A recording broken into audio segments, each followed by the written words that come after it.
Tentação é... Eu sei. É tipo aquele cara da lâmpada que tentou umas 200 vezes antes de conseguir, não é?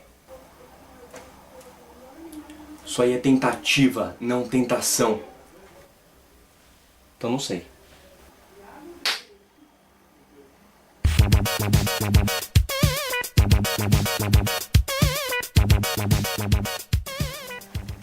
Ao contrário do que muita gente pensa, as tentações não se limitam a interesse físico. As tentações são todas as vontades de fazer, obter, substituir ou desistir de qualquer coisa que seja descaradamente ou bem lá no fundo você sabe que não deve. Tendo dito isso, vamos para o primeiro ponto. A procedência da tentação é maligna. A tentação vem do mal. Lá em Tiago, capítulo 1, versículos de 13 a 15, está escrito: quando alguém for tentado, jamais deverá dizer, estou sendo tentado por Deus, pois Deus não pode ser tentado pelo mal e a ninguém tenta. Cada um, porém, é tentado pela própria cobiça, sendo por esta arrastado e seduzido. Então a cobiça, tendo engravidado, dá à luz o pecado. E o pecado, após ter se consumado, gera a morte. A natureza divina é o bem. É o nosso crescimento, é aquilo que é certo. A tentação tem uma natureza completamente oposta. Seu objetivo é nos derrubar, é nos despedaçar, nos destruir. Deus não tenta ninguém, não pode ser tentado. O diabo tenta. É da natureza humana tentar, os homens tentam uns aos outros e a si mesmos. Deus não tenta nunca. Nosso segundo ponto.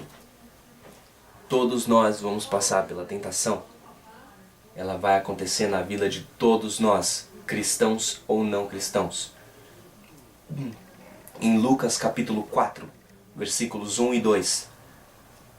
Jesus, cheio do Espírito Santo, voltou do Jordão e foi levado pelo Espírito ao deserto, onde durante 40 dias foi tentado pelo diabo. Não comeu nada durante esses dias, e ao fim deles teve fome. Eu sei que eu disse que Deus não pode ser tentado, mas vamos lembrar que Jesus Cristo, mesmo sendo 100% Deus, também é 100% homem, e os homens são tentados. Outra coisa, um dos objetivos da vida de Jesus Cristo é o exemplo. Tudo o que Jesus fez é para nós tomarmos como exemplo. Jesus Cristo foi batizado para que nós fizéssemos o mesmo. Jesus Cristo amou a humanidade para nós fazermos igual. Jesus Cristo superou as tentações para que nós vencêssemos as tentações. Terceiro ponto. Tudo na nossa vida acontece com a permissão de Deus. As tentações não são diferentes. Elas só acontecem com a permissão divina. Mateus 6, versículo 13. Um pedaço do Pai Nosso, vou ler a primeira parte do versículo. E não nos deixes cair em tentação, mas livra-nos do mal. O próprio Jesus Cristo, ao ensinar a oração modelo, ele usa esse termo, deixes. Não nos deixes cair em tentação. Isso quer dizer que Deus permite que a tentação venha na nossa vida, que a gente passe por isso. E da mesma forma, Deus permite que ela vá embora. Mas ela só acontece com a permissão de Deus. Ele não a provoca, mas permite que ela aconteça. Quarto ponto. As tentações não são nenhum bicho de 7 cabeças. Não são nenhum filme de terror. Elas têm limites. 1 Coríntios capítulo 10, versículo 13. Está escrito assim: não sobreveio a vocês tentação que não fosse comum aos homens. E Deus é fiel. Ele não permitirá que vocês sejam tentados além do que podem suportar. Mas, quando forem tentados, Ele lhes providenciará um escape para que o possam suportar. As tentações, elas não são situações absurdas. Elas não são nada assustador, não são nada insuportáveis. E mesmo quando elas parecerem ser, Deus é tão camarada, mas tão camarada, que vai te dar a solução para o teu problema. Ele vai te ajudar a passar por isso ileso. Nosso quinto ponto. As tentações, elas não são inatingíveis, não são inalcançáveis. Elas podem ser superadas. Em Marcos capítulo 14, versículo 38. Vigiem e orem para que não caiam em tentação. O espírito está pronto, mas a carne é fraca.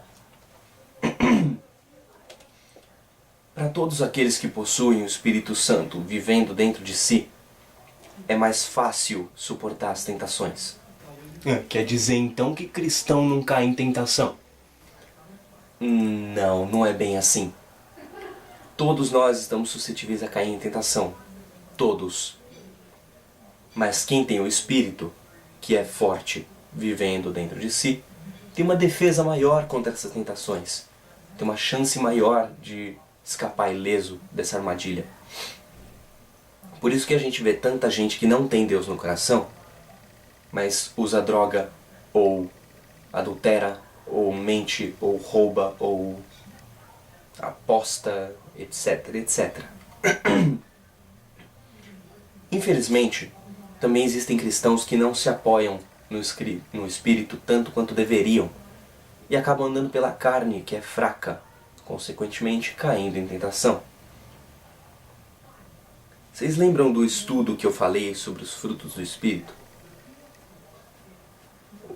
Uma das sementes do fruto do Espírito que eu falei é o domínio próprio, que é a tática que a gente tem para conseguir superar as tentações. Lá em 1 Coríntios, capítulo 6, versículo 12, está escrito: tudo me é permitido, mas nem tudo convém. Tudo me é permitido, mas eu não deixarei que nada domine. É simples. É só você dominar a sua mente, o seu corpo e o seu coração. Ah, claro. Como se fosse muito fácil isso. De fato, não é fácil. Mas o Espírito é forte o bastante para facilitar demais para você, caso você o tenha vivendo dentro de você. Fica a dica para você não fazer mais bobagem. Recapitulando, as tentações elas são malignas, elas são para todos nós. Elas são limitadas, elas são permitidas por Deus e elas são superáveis. Não precisa mais ter medo delas. Agora você sabe a tática para vencer as tentações. Você pode assistir o estudo sobre a Páscoa clicando aqui. Se você quiser receber um alerta sempre que eu postar coisa nova, você pode se inscrever no canal clicando no bonequinho aqui no canto ou aqui embaixo em inscrever. Não esquece de curtir os vídeos, isso ajuda o YouTube a divulgar o canal e mais gente poder assistir. Você pode sugerir novos temas ou me falar alguma coisa através dos comentários, pode comentar. E também pode me ajudar a falar esses assuntos para mais gente. Compartilhe esses vídeos com todo mundo que você conhece. Lança o vídeo, espalha mesmo, porque é assim que a gente vai alcançar o mundo inteiro. Até semana que vem, pessoal. Fica com Deus.